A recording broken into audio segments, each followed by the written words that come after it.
ദൈവത്തിന്റെ ഏറ്റവും അതിപരിശുദ്ധമായ നാമം വാഴ്ത്തപ്പെടുമാറാകട്ടെ. വീണ്ടും നല്ലൊരു പ്രഭാതത്തില് ദൈവത്തിന്റെ വചനവുമായി നിങ്ങളുടെ മുമ്പാകെ നിൽക്കുവാൻ തക്കോണം വലിയവനായ ദൈവം എന്നെ നിർത്തിയതായ ഈ അവസരത്തെ ഓർത്ത് ഞാൻ ദൈവത്തിന് നന്ദി പറയുന്നു. ഇന്നത്തെ പ്രഭാത മന്നയിലേക്ക് ഏവരെയും ദൈവനാമത്തിൽ സ്വാഗതം ചെയ്തുകൊള്ളുന്നു. ഇന്ന് നമ്മൾക്ക് ചിന്തിക്കുവാനുള്ളതായ വിഷയം അവന്റെ മഹത്വം പ്രതിഫലിപ്പിക്കുന്നു. ആധാരവാക്യമായി നൽകിയിരിക്കുന്നത് മത്തായി എഴുതിയ സുവിശേഷം 5-ാം അധ്യായം അതിന്റെ 16-ാം വാക്യം. അത് ഇപ്രകാരം വായിക്കുന്നു: അങ്ങനെ തന്നെ മനുഷ്യർ നിങ്ങളുടെ നല്ല പ്രവൃത്തികളെ കണ്ടു സ്വർഗസ്ഥനായ നിങ്ങളുടെ പിതാവിനെ മഹത്വപ്പെടുത്തേണ്ടതിന് നിങ്ങളുടെ വെളിച്ചം അവരുടെ മുൻപിൽ പ്രകാശിക്കട്ടെ. ഈ വചനങ്ങളാൽ ദൈവം നമ്മെ അനുഗ്രഹിക്കട്ടെ.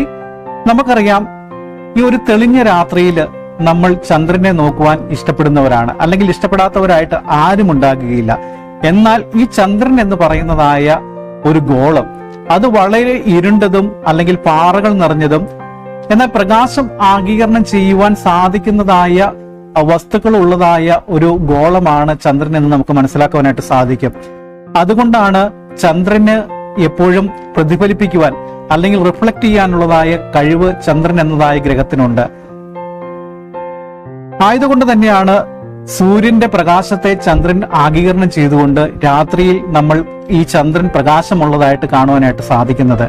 എന്നാൽ നമുക്കറിയാം, സൂപ്പർ മൂൺ എന്നറിയപ്പെടുന്നതായ പ്രതിഭാസം, അതായത് ഭൂമിയോട് ഏറ്റവും അടുത്ത് നിൽക്കുന്നതായ ഒരു സമയമുണ്ട് ചന്ദ്രന്, അതിനാണ് സൂപ്പർ മൂൺ എന്നറിയപ്പെടുന്നത്.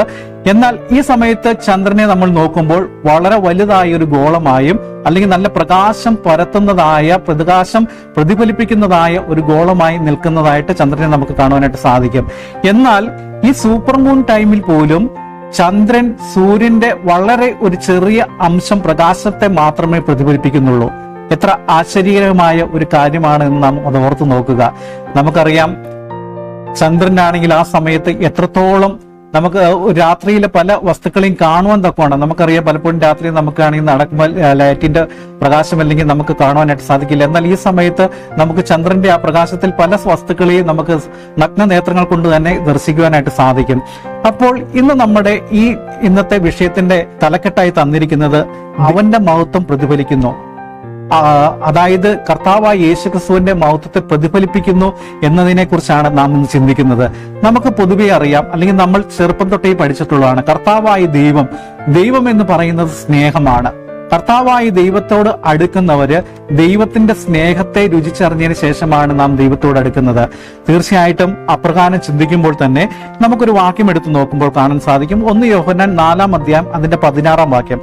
അത് ഇപ്രകാരം വായിക്കുന്നു: ഇങ്ങനെ ദൈവത്തിന് നമ്മോടുള്ള സ്നേഹത്തെ നാം അറിഞ്ഞും വിശ്വസിച്ചുമിരിക്കുന്നു.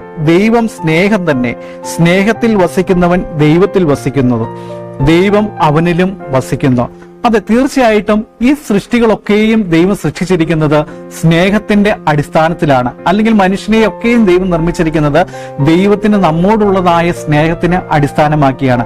ഇന്ന് പ്രകൃതികൾ തന്നെ നോക്കുമ്പോൾ നമുക്കറിയാൻ സാധിക്കും, പ്രകൃതിയിലെ എല്ലാ വസ്തുക്കളും പരസ്പര സ്നേഹത്തോടു കൂടി വ്യാപിച്ചിരിക്കുന്നതോ അല്ലെങ്കിൽ ഒന്നിനോട് ഒന്ന് ചേർന്നിരിക്കുന്നതായിട്ട് കാണാനായിട്ട് സാധിക്കും. ദൈവം സൃഷ്ടിച്ചത് സ്നേഹിക്കാനും സ്നേഹിക്കപ്പെടുവാനുമാണ്. അതുപോലെ തന്നെ നമുക്കിന്ന് പ്രകൃതിയിലേക്ക് നോക്കുമ്പോൾ തന്നെ ഇന്ന് വീഴ്ച ഭവിച്ചതായ ഒരു ലോകമാണ് എന്ന് നമുക്കറിയാം. നമ്മൾ നേരത്തെ ചന്ദ്രനെ കുറിച്ച് ചിന്തിച്ചതുപോലെ തന്നെ ചന്ദ്രൻ എന്ന് പറയുന്നത് ഏറ്റവും ഇരുണ്ടതും അല്ലെങ്കിൽ പാറകൾ നിറഞ്ഞതും ആയതായ ഒരു വസ്തുവോട് നിർമ്മിച്ചതായ ഒരു ഗോളമാണ്. അതുപോലെ തന്നെയാണ് നാം പാപത്തിലായിരിക്കുമ്പോൾ നമ്മുടെ ജീവിതത്തിലും പല കറുത്ത അധ്യായങ്ങൾ ഉണ്ടാകാം, അല്ലെങ്കിൽ കറുത്തതായ പ്രവർത്തനങ്ങൾ ഉണ്ടായിരുന്നു, സ്വഭാവങ്ങൾ ഉണ്ടായിരിക്കാം. എങ്കിലും കർത്താവായ യേശുക്രിസ്തു നമ്മിൽ പ്രകാശം പരത്തുമ്പോൾ നമ്മൾ ഇവയൊക്കെയും മാറ്റിക്കളഞ്ഞുകൊണ്ട് ദൈവത്തെ തന്നെ പ്രതിഫലിപ്പിക്കുമ്പോഴാണ് യഥാർത്ഥത്തിൽ കർത്താവായി ദൈവം ആഗ്രഹിക്കുന്നതായ ഒരു പ്രതിഫലനം നമുക്കുണ്ടാകുന്നത്. അതുപോലെ തന്നെ ഈ പ്രകൃതിയിലേക്ക് നോക്കുമ്പോൾ തന്നെ കർത്താവായി ദൈവത്തിന്റെ ഈ വീഴ്ച ഭവിച്ചതായ ഒരു ലോകമാണ് എന്ന് നമുക്കറിയാമെങ്കിലും, പക്ഷെ ഇന്നും ദൈവത്തിന്റെ ആ കരവിരുതിൽ മെനയപ്പെട്ടതായ ഈ പ്രപഞ്ചത്തിൽ പല സൃഷ്ടികളെയും അതിന്റെ ആ സൗന്ദര്യം ചോരാതെ ഇന്നും നമുക്ക് ദർശിക്കുവാനായിട്ട് സാധിക്കും. പലവിധമായ പ്രകൃതി രമണീയമായ കാര്യങ്ങൾ നമുക്ക് കാണുവാനായിട്ട് സാധിക്കും. ഇന്നും നമ്മൾ പല സ്ഥലങ്ങളിലേക്ക് യാത്ര ചെയ്യുമ്പോൾ നമ്മളാണെങ്കിൽ കണ്ടും കേട്ടുമിരിക്കുന്നതായ അല്ലെങ്കിൽ അവിടെ ചെന്ന് ആസ്വദിച്ചതുമായ അനേകം പ്രകൃതിയുടെ ആ സൗന്ദര്യങ്ങൾ നമ്മൾ പലപ്പോഴും ഒപ്പിയെടുത്തിട്ടുണ്ട്.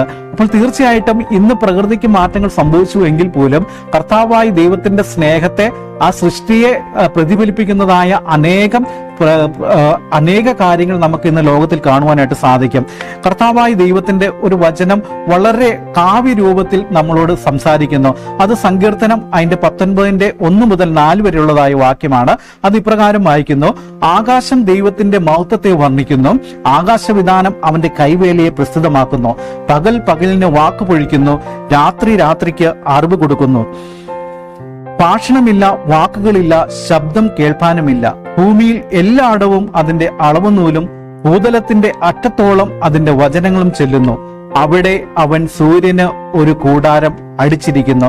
അതെ, കർത്താവായ ദൈവം ഇതൊക്കെയും മനുഷ്യന് വേണ്ടി നിർമ്മിച്ചതാണ്.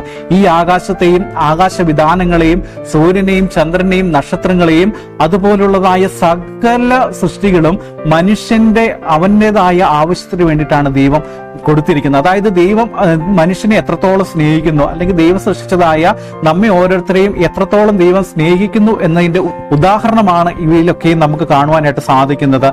അതുപോലെ കർത്താവ് ഉണ്ടാക്കിയതെല്ലാം തന്മയത്വത്തോടെ സൃഷ്ടാവായ കർത്താവിനെ നമുക്ക് ചൂണ്ടിക്കാണിക്കുന്നു. അപ്പോസ്തലനായ പൗലോസ് ഇതിന് തക്കതായ ഒരു വാക്യം ഇപ്രകാരം എഴുതുകയുണ്ടായി. റോമർക്ക് എഴുതിയ ലേഖനം അതിന്റെ 1-ാം അധ്യായം 20-ാം വാക്യത്തിൽ പറയുന്നു: ദൈവം അവർക്ക് വെളിവാക്കിയല്ലോ, അവന്റെ നിത്യശക്തിയും ദിവ്യത്വവുമായി അവന്റെ അദൃശ്യ ലക്ഷണങ്ങൾ ലോക സൃഷ്ടി മുതൽ അവന്റെ പ്രകൃതികളാൽ ബുദ്ധിക്ക് തെളിവായി വെളിപ്പെട്ടു വരുന്നു. അവർക്ക് പ്രതിവാദമില്ലാതിരിക്കേണ്ടതിന് തന്നെ. അതെ, പ്രകൃതിയിലെ ഓരോ കാര്യങ്ങളും നോക്കുകയാണെങ്കിലും കർത്താവായ ദൈവത്തിന്റെ ആ സൃഷ്ടിയുടെ മനോഹാരിത നമുക്ക് മനസ്സിലാക്കുവാനായിട്ട് സാധിക്കും. അതുപോലെ തന്നെ കർത്താവായ ദൈവത്തിന്റെ സ്നേഹം അത് എത്രത്തോളം ഉജ്ജ്വലമായിട്ടാണ് നമുക്ക് ദൈവം തന്നിരിക്കുന്നത്. നമ്മോട് ദൈവം ആവശ്യപ്പെടുന്നത് ആ സ്നേഹം മറ്റുള്ളവരിലേക്ക് പ്രതിഫലിപ്പിക്കുവാൻ വേണ്ടിയിട്ടാണ്. നമുക്കറിയാം, കർത്താവായ യേശുക്രിസ്തുവിന്റെ ഏറ്റവും വലുതായ സ്നേഹം വെളിപ്പെട്ടത് അത് കാൽവറി ക്രൂശിലാണെന്ന് നമുക്കറിയാൻ സാധിക്കും. നമ്മുടെ പാപങ്ങൾക്ക് വേണ്ടി കർത്താവായ യേശുക്രിസ്തു ഒരു പാപവും ചെയ്യാതെ യാഗമൃഗത്തെ പോലെ, കുഞ്ഞാടിനെ പോലെ ആരോടും വഴക്കിടാതെ തന്നെ പിടിക്കപ്പെട്ടവരോടും അല്ലെങ്കിൽ തന്നെ വിഷമിപ്പിച്ചവരോടും അടിച്ചവരോടും നിന്ദിച്ചവരോടും നമ്മളായിരിക്കുന്നതായ ഓരോ പാപികളോടും ഒരു കുറ്റവും പറയാതെ ആ കുറ്റമെല്ലാം ഏറ്റെടുത്തുകൊണ്ട് കർത്താവായ യേശുക്രിസ്തു ആ കാൽവറിയിൽ തന്റെ ശരീരത്തെ യാഗമായി സമർപ്പിച്ചു കൊടുക്കുന്നത്, അത്രത്തോളം ഒരു സ്നേഹവും ആർക്കും കൊടുക്കാനായിട്ട് സാധിക്കുകയില്ല. നമുക്ക് എത്ര സ്നേഹിതരുണ്ടെങ്കിലും അല്ലെങ്കിൽ നമ്മുടെ ഏറ്റവും ബന്ധപ്പെട്ടുള്ളതായ വ്യക്തികൾ ആണെങ്കിൽ പോലും പലപ്പോഴും നമുക്ക് സ്വന്തം ജീവനെ കൊടുത്തുകൊണ്ട് അവരെ രക്ഷിക്കുവാനായിട്ട് നമുക്ക് സാധിക്കുകയില്ല, നമുക്ക് മനസ്സ് വരികയില്ല. പക്ഷെ കർത്താവായ യേശുക്രിസ്തു ആ കാൽവറിയിൽ നമുക്ക് തന്നതായ ആ സ്നേഹം, ആ നിത്യസ്നേഹം, ആ രക്തത്തുള്ളികൾ എന്ന് പറയുന്നത് ഓരോ രക്തത്തുള്ളികളും അത് നമുക്ക് വേണ്ടി ഒഴുകപ്പെട്ടതാണ്, അല്ലെങ്കിൽ നമുക്ക് വേണ്ടി ഒഴുക്കപ്പെട്ടതാണ്. ആ ദിവ്യ സ്നേഹത്തിൻ്റെതായ ഒരു വലിയ അടയാളമാണ് നമുക്ക് ക്രൂശിൽ കാണുവാനായിട്ട് സാധിക്കുന്നത്.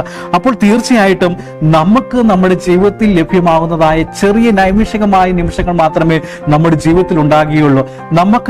നമുക്കറിയാം, ഒരു മിന്നൽ പോലും അല്ലെങ്കിൽ ഒരു മിന്നാമിനിങ്ങിന് പോലും ആ ചെറിയ ഒരു നിമിഷത്തേക്ക്, ഒരു നൈമിഷിക നേരത്തേക്കുള്ളതായ ആ പ്രകാശം മറ്റുള്ളവർക്ക് ഒരു വഴികാട്ടിയായിട്ട് നിൽക്കും പോലെ നമ്മളും നമ്മുടെ ജീവിതത്തിൽ, നൈമിഷികമായ ജീവിതത്തിൽ നമ്മളോടും ദൈവം ആഗ്രഹിക്കുന്നത് അല്ലെങ്കിൽ ദൈവം നമ്മോട് പറയുന്നത്, നമുക്ക് ലഭിച്ചിരിക്കുന്നതായ ഈ പ്രകാശത്തെ മറ്റുള്ളവരിലേക്ക് പ്രതിഫലിപ്പിക്കുവാൻ വേണ്ടിയിട്ടാണ് ദൈവം ആഗ്രഹിക്കുന്നത്.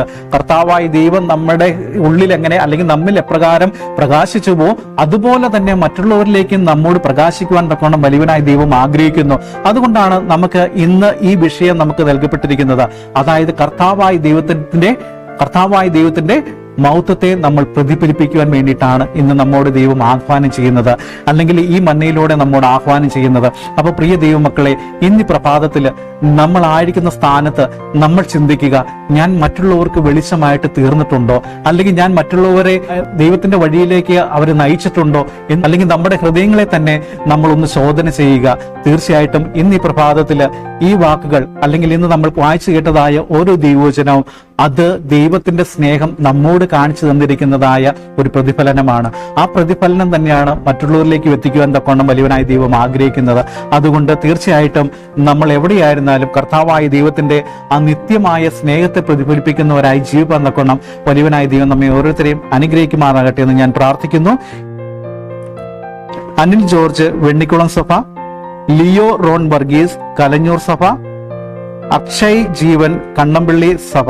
ഈ സഭയിലുള്ളതായ വായിച്ചു കേട്ടതായ പേരുകളുള്ളതായ വ്യക്തികൾക്ക് വേണ്ടി നമുക്ക് ഈ പ്രഭാതത്തിൽ അവരെയും താഴ്ത്തി സമർപ്പിച്ചുകൊണ്ട് നമുക്ക് പ്രാർത്ഥിക്കാം. ആയതുപോലെ നമ്മുടെ ജീവിതത്തിലും ഒരു നല്ല സ്നേഹത്തിന്റെ അല്ലെങ്കിൽ ദൈവികമായ ഒരു നല്ല ജീവിതം പ്രകാശിപ്പിക്കാൻ തക്കവണ്ണം വലിയവനായ ദൈവം നമ്മെ സഹായിക്കട്ടെ എന്ന് പ്രാർത്ഥിക്കാം. നമുക്ക് പ്രാർത്ഥിക്കാം. ഞങ്ങൾ ഏറ്റവും വാത്സല്യമായി സ്നേഹിക്കുന്ന വാഴ്ത്തപ്പെട്ട സ്വർഗീയ പിതാവേ, തിരുനാമത്തിനായി സ്തോത്രം. വീണ്ടും കർത്താവേ, അടിയങ്ങൾക്ക് നല്ലൊരു പ്രഭാതം കാണുവാൻ തക്കൊണ്ട് വലിയവനായ ദൈവം സഹായിച്ച കൃപയ്ക്കായി സ്തോത്രം ചെയ്യുന്നു.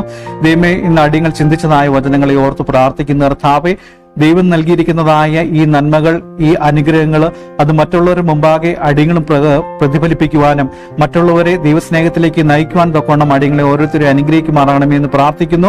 എങ്കിലും അടിയങ്ങൾ കുറവുള്ളവരാണ്. എങ്കിലും വലിയവനായ ദൈവം അടിയങ്ങളെ ഇത്രത്തോളം ഉയർത്തിയിരിക്കുന്ന കൃപയ്ക്കായി അടിയങ്ങൾ നന്ദി പറയുന്ന കർത്താവേ, ഇന്ന് പ്രഭാതത്തില് ദൈവമേ ബർത്ത്ഡേ ആഘോഷിക്കുന്നതായ പ്രിയ ദൈവമക്കളെ ഓർത്ത് പ്രാർത്ഥിക്കുന്നു.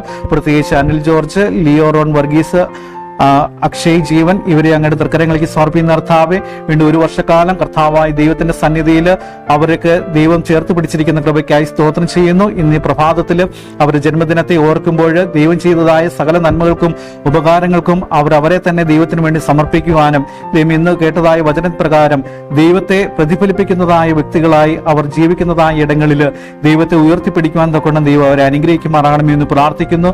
ഒരിക്കൽ കൂടി ഈ നല്ല പ്രഭാതത്തിനായി അടികൾ നന്ദി പറയുന്ന കർത്താവെ, ദൈവത്തിന്റെ മഹത്വത്തെ ദർശിക്കുവാനും ദൈവമഹത്വത്തിൽ ജീവിപ്പാനും മറ്റുള്ളവരുടെ മുമ്പാകെ ഒരു നല്ല വിശ്വസ സാക്ഷികളായി നിലനിൽപ്പാൻ തക്കോണം അടിയങ്ങളെ ഓരോരുത്തരെ അനുഗ്രഹിക്കുമാറാണെന്ന് പ്രാർത്ഥിക്കുന്നു. ഒരിക്കൽ കൂടി അടിയങ്ങളെ എല്ലാം താഴ്ത്തി പരമേൽപ്പിക്കുന്നു. ചോദിച്ചു കുറവെങ്കിലും കൊടുത്ത് നന്മ നിറയ്ക്കണമെന്ന് പ്രാർത്ഥിക്കുന്നു. എല്ലാം അവിടുത്തെ പുത്രനായ യേശുക്രിസ്തു നാമത്തിൽ തന്നെ യോദിക്കുന്നു. ആമേൻ, ആമേൻ.